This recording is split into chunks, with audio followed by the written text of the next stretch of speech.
Hello everyone, आज हम इस वीडियो में कक्षा 5 हिंदी का पेपर हल कर रहे हैं और आपके सभी सब्जेक्ट का पेपर हमने इस चैनल पर अपलोड कर दिए हैं और आप वहां जाके अच्छी तरह से देखें और याद करें।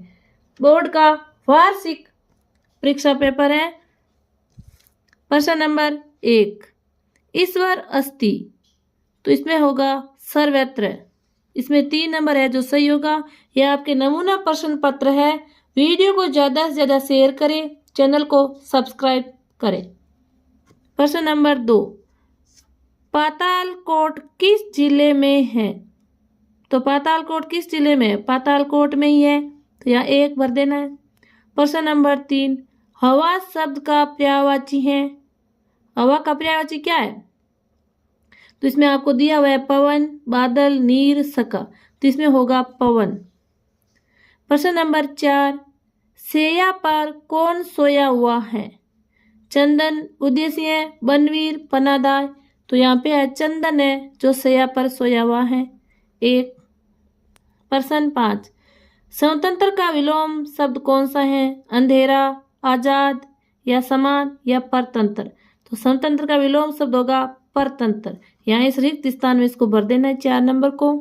इस प्रकार यह बहुविकल्पीय प्रश्न 1 से 5 तक आएंगे और आपको इस प्रकार हल करना है। आगे देखो, रिक्त स्थानों की पूर्ति कीजिए। प्रश्न 6 से 10 तक आएंगे रिक्त स्थान वाले।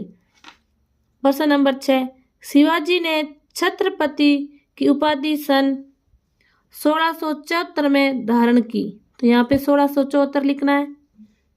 प्रश्न नंबर 7, मेरा नया बचपन कविता की रचयिता सुभद्रा कुमारी है, तो यहाँ रिक्त स्थान में सुभद्रा कुमारी लिखना है। प्रश्न 8, जापानी युवक प्लेटफॉर्म पर खड़ा है। प्रश्न नंबर 9, परहित में उपसर्ग है, तो परहित में प्र है जो उपसर्ग है। प्रश्न नंबर 10, हमारे राष्ट्रीय ध्वज को क्या कहते हैं? तिरंगा, तो यहाँ पे तिरंगा है जो लिखना है। आगे देखो, अति लघु उत्तरय प्रश्न, तो यहाँ देखो प्रश्न नंबर 16, योजक चिन्ह का प्रयोग क्यों किया जाता है? योजक चिन्ह का प्रयोग 2 या 2 से ज़्यादा शब्दों को जोड़ने के लिए किया जाता है। प्रश्न नंबर 12, हमारे राष्ट्रीय ध्वज को तिरंगा क्यों कहते हैं? राष्ट्रीय ध्वज 3 रंगों केसरिया, सफेद और हरा रंग से बना है, इसलिए इसे तिरंगा कहा जाता है। इस प्रकार प्रश्न नंबर 12 को हल करना है। आगे देखो, प्रश्न नंबर 13 है, पुंडलिक किसकी सेवा कर रहा था? पुंडलिक अपने माँ बाप की सेवा कर रहा था। प्रश्न 14, कै परमो धर्मः, तो इसका होगा अहिंसा परमो धर्मः। इस प्रकार प्रश्न नंबर 14 को हल करना है।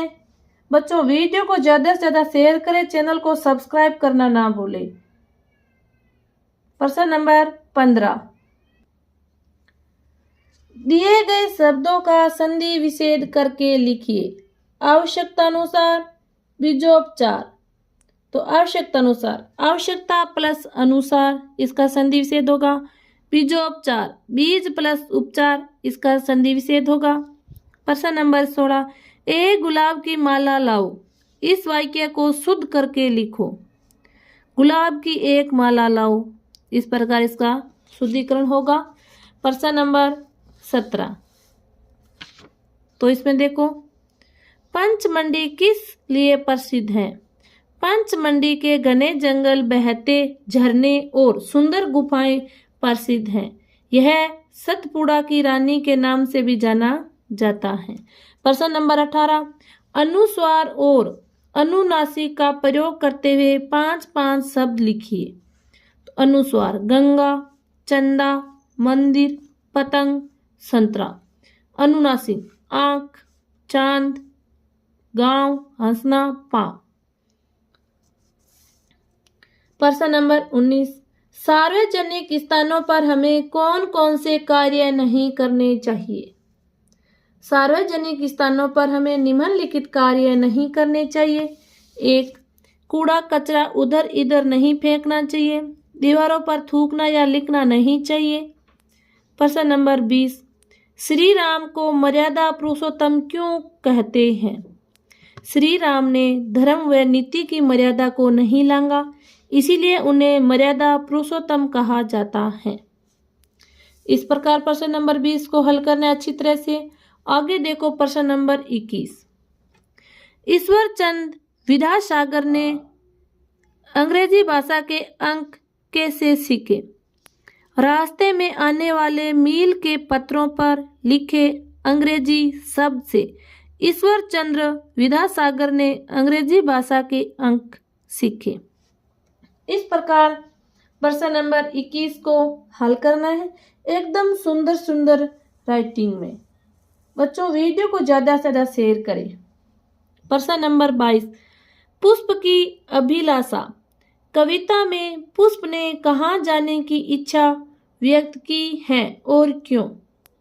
पुष्प की अभिलाषा कविता में पुष्प फूल ने उन पथ रास्तों पर फेंके जाने की इच्छा व्यक्त की है जिस पथ से होकर मातृभूमि की रक्षा के लिए अनेक वीर अपने शीश चढ़ाने जाते हैं। इस प्रकार प्रश्न नंबर 22 को हल करना है। आगे देखो प्रश्न नंबर 23। प्रश्न नंबर 23, अपने प्रधानाध्यापक को 2 दिन अवकाश हेतु प्रार्थना पत्र लिखो। तो इस प्रकार प्रार्थना पत्र लिखेंगे। सेवा में श्रीमान प्रधानाध्यापक महोदय, राजकीय उच्च प्राथमिक विद्यालय जयपुर, विषय अवकाश हेतु प्रार्थना पत्र। महोदय, नम्र निवेदन है कि मेरे घर पर जरूरी कार्य होने की वजह से मैं दिनांक 18/3/2026 से 19/3/2026 तक मैं विद्यालय में उपस्थित नहीं हो सकता। अंततः मुझे 2 दिन का अवकाश स्वीकृत करने की कृपा करें। धन्यवाद। आपका आज्ञाकारी शिष्य किशन, कक्षा 5A। इस प्रकार प्रश्न नंबर 21 को हल करना है प्रार्थना पत्र के रूप में। प्रश्न नंबर 23, रानी अवंतीबाई के बलिदान की कहानी अपने शब्दों में लिखी। रानी अवंतीबाई रामगढ़ मध्य प्रदेश की रानी थी। उनके बलिदान की कहानी गौरवपूर्ण है। जब अंग्रेजों ने उनके राज्य को अपने अधीन करने की कोशिश की तो रानी ने साहसपूर्वक युद्ध का रास्ता चुना। उन्होंने अपनी सेना तैयार की और अंग्रेजों के छक्के छुड़ा दी। जब वह चारों ओर से ब्रिटिश सेना से घिर गई तब उन्होंने आत्मसम्मान की रक्षा के लिए स्वयं को अपनी कटार मारकर वीरगति प्राप्त की। इस प्रकार प्रश्न नंबर 24 है। प्रश्न नंबर 25, निम्नलिखित गद्यांश को पढ़कर दिए गए प्रश्नों के उत्तर लिखिए। तो यहाँ देखो, पहले इस गद्यांश को पढ़ना है। इस कार्य को करने वालों का पिछले कुछ समय से केवल इस कला और व्यवसाय के ही सहारे जीवन यापन करना मुश्किल हो चला है। बरसात के दिनों में मिट्टी की वस्तुएं बनाने का काम बिल्कुल ही कम हो जाता है। साल में केवल कुछ समय ही ज़्यादा भीड़ भाड़ होती है। दीपावली के त्योहार पर मिट्टी के दिए अधिक बिकते हैं और नवरात्रा, गणेश चतुर्थी जैसे त्योहारों पर मूर्तियां अधिक बिकती हैं। कुछ वर्ष पूर्व इस गांव के मोहनलाल जी को राष्ट्रपति से पुरस्कार मिला है। यहाँ के बुजुर्ग बता रहे थे कि जो बच्चे अपनी कम उम्र के हैं उनका ध्यान पढ़ाई पर तो है लेकिन इस कामों में रुचि नहीं रखते हैं। इस कारण बुजुर्ग लोग चिंतित हैं कि आने वाली पीढ़ियां इस कला को भूल ना जाए। मुझे पता नहीं आने वाले समय में यह गांव कैसा रहेगा। बस इतना सोच रही हूँ, जितना रोचक यहाँ का जीवन है क्या हमेशा रह पाएगा। तो इसके देखो प्रश्न, बरसात के दिनों में क्या बनाना मुश्किल हो जाता है? बरसात के दिनों में मिट्टी के दीपक बनाना मुश्किल हो जाता है। दिवाली के समय सबसे अधिक क्या बेचे जाते हैं? दीपक। राष्ट्रपति पुरस्कार किसको मिला है? मोहनलाल जी को। लोग चिंतित क्यों हैं? लोग इसलिए चिंतित थे कि आने वाली पीढ़ियां मिट्टी की इस कला को भूल ना जाए। प्रश्न 5, ज्यादा का विलोम शब्द क्या होगा? कम। आगे देखो प्रश्न नंबर 26। निम्नलिखित विषयों में से किसी एक के बारे में 5 वाक्य लिखिए।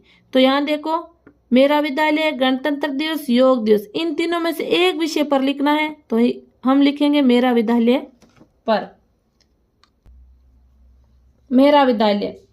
मेरे विद्यालय का नाम राजकीय उच्च प्राथमिक विद्यालय है। मेरे विद्यालय में 10 कमरे हैं। एक कमरा प्रधानाध्यापक जी का है, एक कमरा परीक्षा कक्ष और शिक्षकों के लिए है। मेरे विद्यालय में 8 अध्यापक और एक प्रधानाध्यापक जी हैं। सभी अध्यापक छात्रों को मेहनत से पढ़ाते हैं और बहुत प्यार करते हैं। मेरे विद्यालय में एक खेल का मैदान भी है। हम यहाँ अनेक खेल खेलते हैं। मेरे विद्यालय में पानी पीने के लिए नल लगे हुए हैं। मेरे विद्यालय में हमेशा साफ सफाई रहती है। मेरा विद्यालय शिक्षा, अनुशासन और खेल कूद के लिए प्रसिद्ध है। मैं इसे पढ़कर अपने आप में गर्व अनुभव करता हूँ। इस प्रकार आपका यह प्रश्न नंबर 26 को हल करना है। बच्चों, वीडियो को ज़्यादा से ज़्यादा शेयर करें, चैनल को सब्सक्राइब करें और आपके सभी सब्जेक्ट का पेपर है जो हमने इस चैनल पर अपलोड कर दिए हैं। चैनल को सब्सक्राइब करके हमारे चैनल पर जाएं और सभी वीडियो देखें। धन्यवाद।